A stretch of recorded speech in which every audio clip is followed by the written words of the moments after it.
দেখেন, আমি এই আলটা পুরো আল চুটে আবার কাদু দিয়ে বান্ধিলাম। আলটা বান্ধা কেমন হচ্ছে আপনারা একটু কমেন্টে জানাবেন।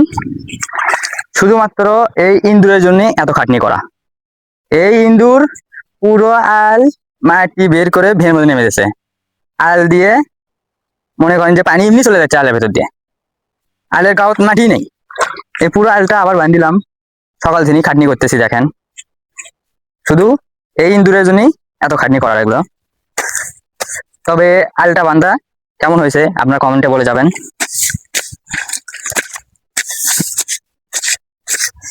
আজকে সকাল থেকে মনে করেন যে এই আলের পিছে খাটতেছি।